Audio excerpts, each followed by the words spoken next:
2013년 5월 21일 중국 바이양구 경찰서에 두 건의 실종 사건이 접수됩니다. 파넨펑과 추하라는 두 명의 여성이 각각 경찰서를 찾아와서 파넨펑은 남편인 루아와 시어머니인 우츠이아가 사라졌다고, 또 다른 신고자인 추하라는 여성은 한 명의 부탁을 받고 대신 신고하러 왔다고 얘기합니다. 한 명의 부탁? 누가 부탁한 건데? 다름 아닌 파넨펀의 사라진 남편 루아의 여동생, 이 여동생이 자기 친구한테 부탁을 한 거예요. 이 사라진 루아의 여동생은요, 이틀 동안 오빠랑도 연락이 안 되고 엄마 우츠이아랑도 연락이 안 되고 집 전화로 해도 안 받고 핸드폰으로 해도 안 받고, 집에 전화하면 항상 전화를 받는 사람은 오빠 루아의 3살 된 딸이었습니다. 당시 여동생은 다른 지역에 살고 있었어요. 오빠와 엄마는 바오항구에 살고 있었습니다. 내가 가서 확인해 보자니 너무 멀어. 그러니까 이때 뭔가 이상하다 느낀 루아의 여동생이 신고 바로 전날인 5월 20일에 자기 오빠와 같은 지역에 살고 있는 자신의 친구 추아에게 부탁을 한 겁니다. 신고해달라고? 아니요. 우리 오빠 루아의 집에 가서 확인 좀 해달라고. 그래서 신고 바로 전날 20일 이 친구 추아가 부탁을 받고 루아의 집에 도착했습니다. 문을 두드렸어요. 그런데 조용해. 그래서 이웃집에까지 가서 물어봅니다. 여기 바로 옆에 이 집에 사람이 안 살고 있냐고. 그랬더니 이웃이 하는 소리가, 그 안에 사람 있을걸? 내가 방금까지도 집 안에서 망치 소리 같은 거 나는 걸 들었는데? 이 말을 들은 친구 추아는요, 사람 있구나 다시 문을 두드렸어요. 계속 두드리니까 뭐 어쩔 거예요. 딸깍 루아의 집 문이 열립니다. 그때 나온 사람은 연락 안 되는 오빠 루아? 시어머니 우츠이아? 아니요. 이들의 아내이자 며느리인 파넨펀이었습니다. 파넨펀은요, 자초지정을 듣고 추아를 집 안으로 들여요. 아, 들어오세요. 지금 남편이랑 시어머니는 외출하셨어요. 지금 집에 없어요. 그래서 이때 추아가, 아, 그래요? 여동생이 오빠랑 통 연락이 안 된다고 확인해달라고 부탁해서 왔는데 하면서 루아의 핸드폰으로 전화를 딱 거는데 뜨르르릉, 집안 어딘가에서 오빠 루아의 벨소리가 들리는 겁니다. 이건 이상하잖아요. 밖에 나갔다며 핸드폰 소리가 집안에서 나는데 핸드폰을 안 가지고 나갔어? 이런 상황에 파넨펀 또한 놀랍니다. 그의 핸드폰이 왜 여기 있지? 아, 이 사람이 핸드폰을 깜빡하고 두고 나갔나봐요. 아, 나도 몰랐네. 여튼 이때 친구 추아는 간단하게 파넨펀과 대화를 나눈 뒤에 그 집을 떠납니다. 그럼 루아 오빠 돌아오면 연락 좀 주세요. 그렇게 집으로 돌아온 후 다음날이 됐습니다. 5월 21일. 이때 친구는요, 다시 루아의 집을 찾아가요. 그런데 여전히 없어. 어제 나갔다면서. 아직까지 두 사람 다 집에 안 들어온 거예요? 친구는요, 이 모든 상황을 루아의 여동생에게 알렸습니다. 이 루아의 여동생은요, 이 상황 자체가 너무 이상한 거예요. 핸드폰도 집에 두고 이틀 동안이나 어디 갔다고? 동시에 엄마도? 이건 100% 무슨 사단이 난 거다. 그래서 이때 여동생이 자기가 멀어 가기 힘드니 친구한테 네가 나 대신 신고 좀 해줘. 내가 지금 오빠 집으로 바로 출발할게. 이렇게 된 거예요. 루아의 아내인 파넨펀 또한 마찬가지였습니다. 남편과 시어머니가 약 이틀 동안 연락도 안 되고 안 들어오니 경찰에 신고를 했던 거예요. 여튼 2013년 5월 21일 이 두 여자의 신고를 받은 경찰은 바로 조사에 착수합니다. 제일 처음 한 건 루아가 살고 있는 아파트 CCTV 확인이었어요.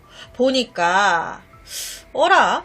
루아 5월 18일 퇴근 후에 집으로 들어가는 모습이 있어. 그런데 역시나 나오는 모습이 없네. 이 아내 파넨펀 뭐라고 했습니까? 남편 외출했다고 했잖아요. 그런데 나가는 모습이 없는데 이 아내 파넨펀 이상하죠. 그런데요, 사실 이 경찰은요, 애초에 처음부터 이 아내 파넨펀이 신고하러 왔을 때부터 이상하다 생각하고 있었습니다. 왜냐? 파넨펀 이 여자 자기 남편과 시어머니가 사라졌다고 신고하러 왔는데 뭐가 그렇게 신나? 뭐가 그렇게 좋아서 실실 쪼개면서 와? 웃으면서 실종신고를 한 거예요. 그리고 뭔가 다급해 보이질 않아. 마치 신고해봤자 못 찾을걸? 이라는 느낌의 표정이랄까? 실제 이때요, 그냥 미묘한 웃음이 아닌 진짜 웃고 있어서 미소를 띠고 웃으면서 신고를 해가지고 경찰이 대놓고 물어봤었대요. 왜 웃냐고. 그랬더니 아무 대답을 안 했다는 겁니다. 여튼 경찰 바로 파네펀 집을 수색하기 위해 찾아갑니다. 그런데 이 여자 문을 안 열어주네. 루아의 여동생 친구, 그러니까 추아가 왔을 땐 철만 열어주더니 집에까지 들이더니 경찰이 왔을 땐 그냥 문만 빼꼼 열고 옆에처럼 고개만 살짝 내민 채로 왜 왔냐고. 시어머니와 남편 지금 집에 없다고. 내가 실종신고하지 않았냐. 왜 우리 집을 뒤져야 하냐고. 가라고만 하는 거예요. 이게 이상하잖아요. 본인이 남편과 시어머니 찾아달라고 신고했잖아. 그래서 단서 찾겠다고 경찰이 왔는데 집을 못 들어가게 해. 이게 뭐야. 이건 자기가 스스로 얘기하고 있죠. 나 남편과 시어머니 실종에 관련 있는 사람이야. 내가 죽인 거일 수도? 라고. 이날 한참을 경찰과 대치합니다. 하지만 자기가 뭐 어쩔 거예요. 결론은 경찰 집에 들어가요. 하나하나 뒤지기 시작하는데 안방하며 거실하며 화장실 하며 뭐 특별한 게 없는 거예요. 아, 뭐지? 난감해 하면서 경찰. 마지막으로 부엌 주방을 딱 들어가는데 주방에 들어서자마자 경찰은 이상한 느낌을 받았습니다. 경찰이 1명, 2명 주방으로 들어섬과 동시에 이 파네펀의 표정이 굳어지기 시작하더니 이 여자가 갑자기 조잘조잘 경찰한테 말을 시키면서 약간 불안하고 긴장한 듯한 모습을 보이기 시작한 거예요. 내내 안방하며 다른 방 뒤질 때는 가만히 뒤에 서 있더니 주방에 딱 들어서니까 무슨 스위치를 킨 것 마냥 이 여자 행동이 180도 달라졌네. 거기다 결정타. 경찰이 냉장고 쪽으로 딱 다가갔을 때 이 여자 몸으로 냉장고 앞을 막습니다. 안 돼요. 냉장고는 안 돼요. 이거는 사실상 경찰 선생님들 냉장고 안에 뭐가 있습니다 라고 얘기하고 있는 거죠. 이때 너무 강하게 이 여자가 냉장고를 못 열게 하니까 다른 경찰 한 명이 그녀를 강제로 끌고 밖으로 데리고 나갔대요. 그렇게 경찰 문제의 냉장고를 열어보게 되는데 웬걸 안에 뭐가 있었겠어요. 냉장고 안에 머리 두피가 벗겨진 두 사람의 머리가 누구 머리? 남편 루아와 시어머니 우츠이아의 머리. 상태가 정말 끔찍했대요. 눈알까지 그대로 있었는데 눈을 뜬 상태로 피부는 거의 다 벗겨져가지고 놀란 경찰 바로 파네펀에게 물었습니다. 이게 다 뭐냐? 그랬더니 이 여자 아직도 상황 파악이 안 되나봐 한다는 소리가. 아, 그거 사람 머리가 아니라 몇 시간 전에 제가 닭을 잡았어요. 닭. 그 닭머리예요. 아니 경찰이 바보입니까? 닭머리와 사람 머리 구분 못하게? 사이즈부터가 다른데 무슨 소리 하는 거야 이 또라이가. 명백한 살인의 증거가 나온 상황에서 지가 뭐 얼마나 버틸 거예요. 곧 모든 이야기를 털어놓기 시작하는데 자, 지금부터는 죽은 자는 말이 없다고 무려 두 사람을 죽이고 토막까지 낸 악마의 주장입니다. 파네펀이 36살 때 남편 루아가 41살 때 주선으로 둘은 만나게 됐고 결혼했습니다. 그리고 사건 발생 3년 전 사랑스러운 딸을 낳았죠. 딸을 낳음과 동시에 파네펀은 하던 일을 그만뒀습니다. 집에서 딸을 돌보면서 육아에 전념했죠. 사건 발생 직전인 2013년 설날에, 그러니까 사건 발생 약 4달 전에 남편 루아와 어머니, 즉 시어머니인 우츠이아는 아들이 와달라고 한 거예요. 도와달라고.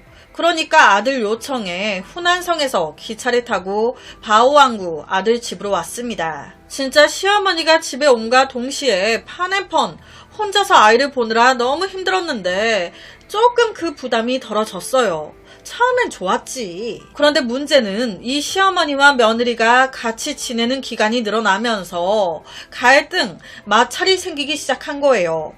솔직히 우리 친정 엄마, 친정 가족과도 오래 지내다 보면 마찰이 생기게 되는데 이건 시어머니와 며느리예요. 말 다 했죠. 이런 시어머니와 며느리 사이를 잘 중재해줘야 하는 정말 중요한 역할이 남편이거든요.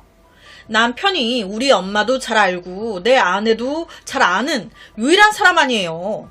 며느리와 시어머니는 서로 잘 모르거든. 개인적으로 저는 남편이 가운데에서 어떻게 해주냐에 따라 시어머니와 며느리의 사이가 결정된다고까지 볼 정도로 굉장히 남편의 역할이 크다고 생각하는 사람이에요. 그만큼 이제 남편분들 머리가 터지시죠.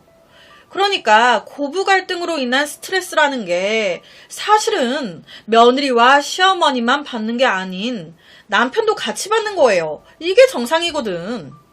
여튼 이때도 마찬가지예요. 파앤퍼는 시어머니와 갈등이 생겨 스트레스를 받을 때마다 남편에게 이를 털어놨습니다. 그런데 이때 이 남편 반응이 우리 엄마를 이해해라. 우리 엄마 원래 그런 사람이야. 네가 엄마를 배려해야지. 우리 엄마가 뭐 그런 말 할 수도 있지. 야, 우리 엄마가 뭘 얼마나 너한테 잘못했다고 너 이러냐?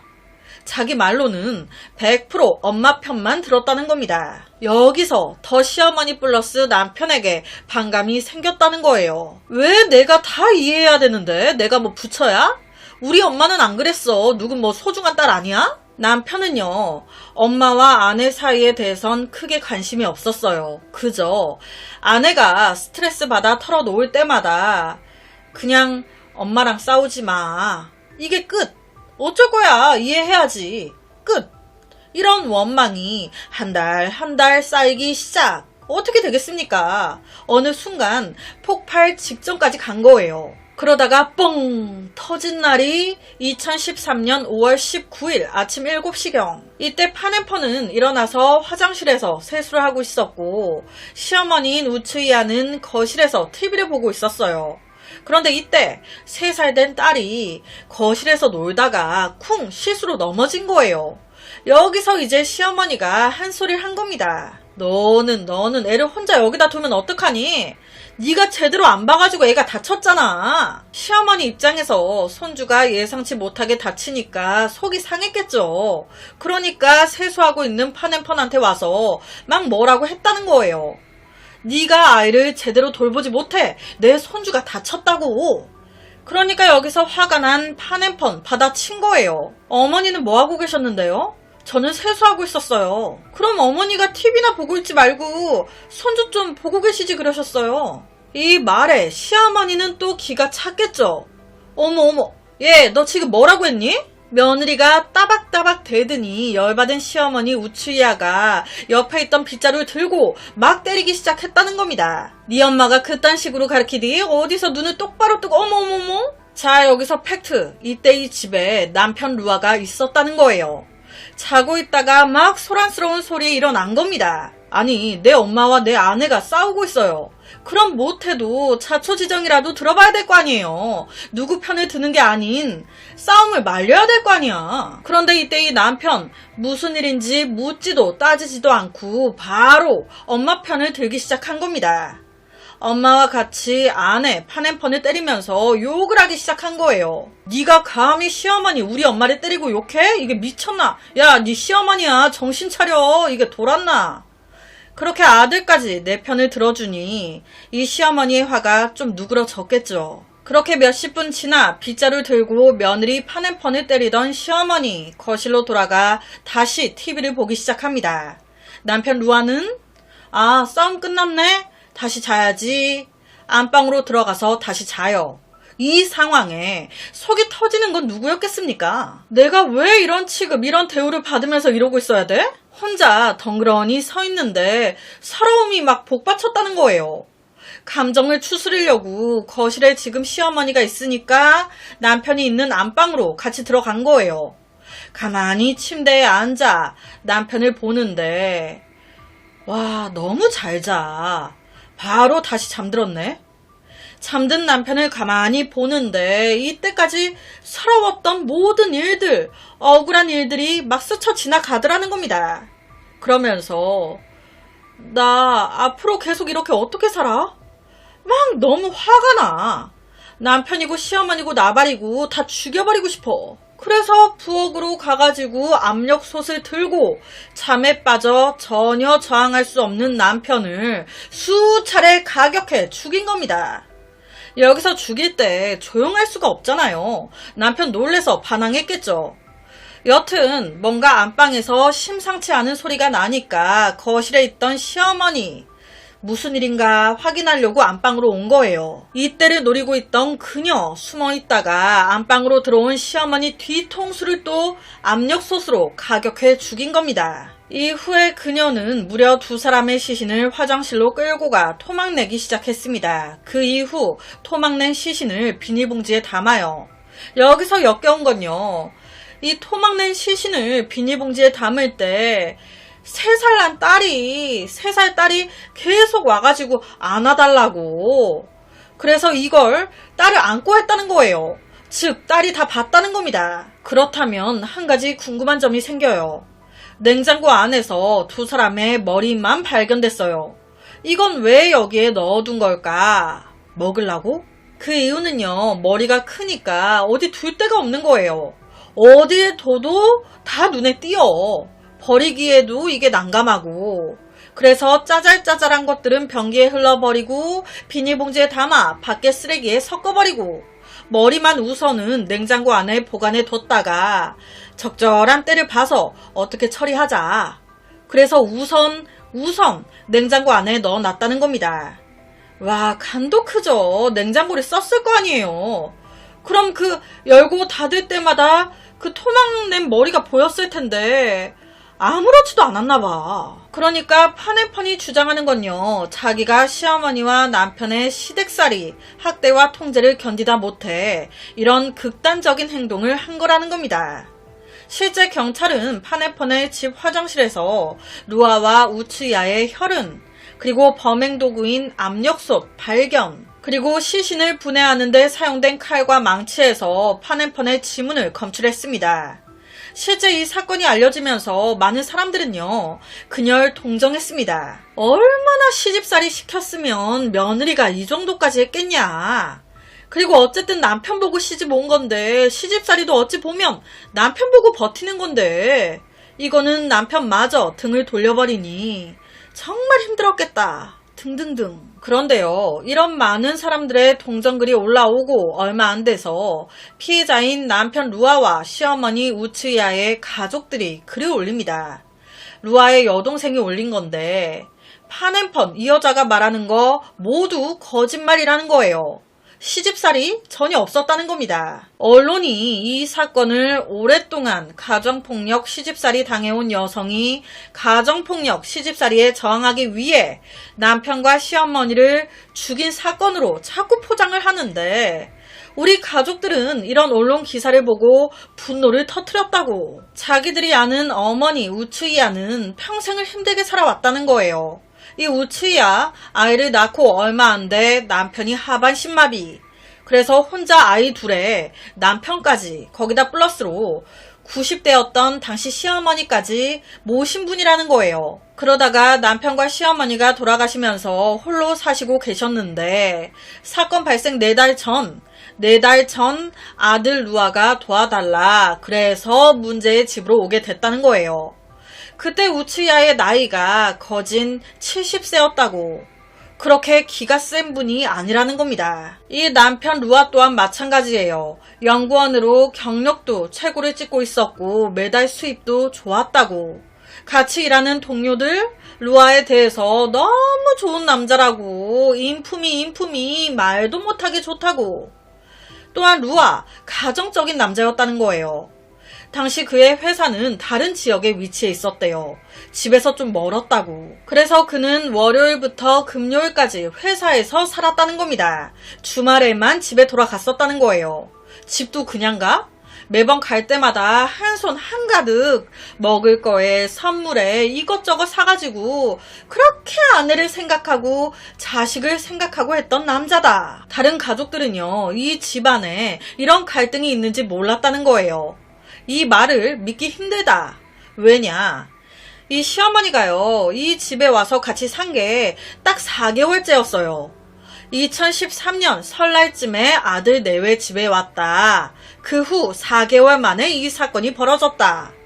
그 4개월 동안 갈등이 생겨봤자 이 정도로 죽이고 토막낼 정도로 갈등이 뭐가 있었겠냐 이거예요. 거기다 지금 사건이 5월 19일 아침 7시에 벌어졌습니다.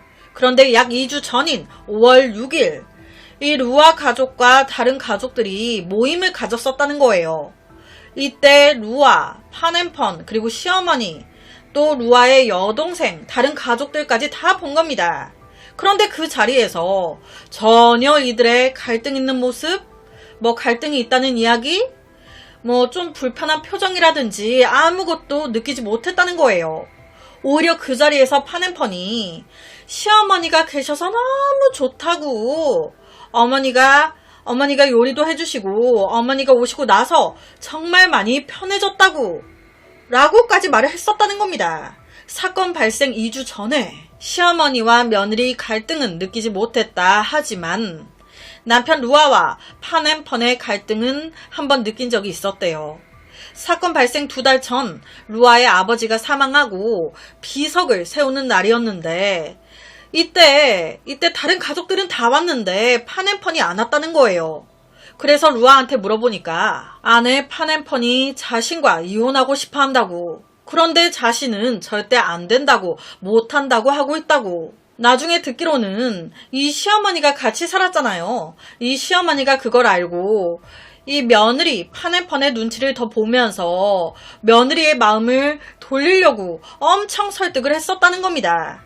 그래서 결론은 파넨펀이 이혼 생각을 접었다고. 이런 얘기를 친척이 전해 들었었다는 거예요. 그런데 웬걸 이런 얘기 듣고 2달 후에 남편과 시어머니가 살해당한 겁니다. 실제 이들의 다른 친척분은요 의문을 가졌어요. 여러분, 여자 혼자서 다 큰 성인, 아무리 노인이어도 성인 남성과 노인 할머니 이 2명을 죽이고 토막까지 혼자 다 낸다는 게, 거기다 그 현장에 3살 된 엄마의 손이 계속 필요한 딸까지 있었어요. 딸을 케어하면서 이걸 다 한다는 게 가능할까? 그러니까 다른 가족들 입장에서는 공범이 있어 보이는 겁니다. 거기다 얼마 전부터 그녀 이혼을 계속 요구했어요. 딴 놈이 하나 있었고 그 놈과 같이 죽인 거 아니야? 그럼 왜? 왜 죽였을까? 앞서 이유가 나왔죠.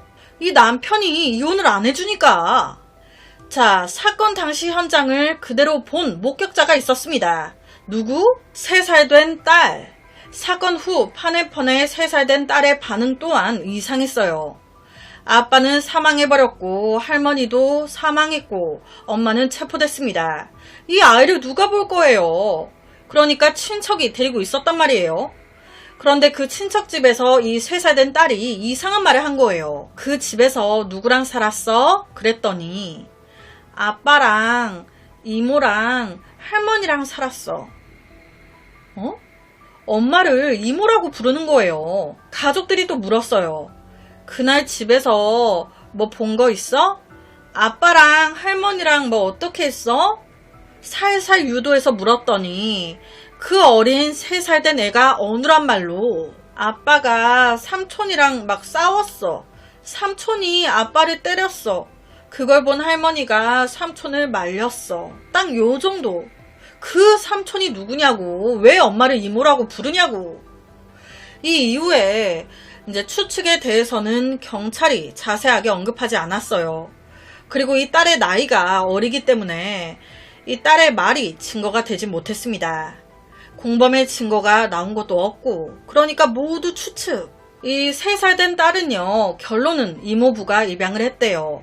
후난성으로 데려가서 최고의 성장 조건을 제공해 줄 거라고. 그럼 살인마 파넨펀은 어떻게 됐을까? 공범의 유무는 밝혀지지 않은 것 같고요. 재판에서 그녀는 사형을 선고받았습니다. 파넨펀은 자신이 남편과 시어머니에게 억압받은 피해자라고 주장했습니다. 하지만 피해자인 루아와 우츠야의 가족들은 파넨펀 피해자가 아니며 오히려 죽은 루아와 우츠야가 더 동정받아야 한다고 주장했어요. 누가 진실을 말하고 있는 걸까요? 정말 공범은 없었던 걸까요? 혼자 다 한 걸까?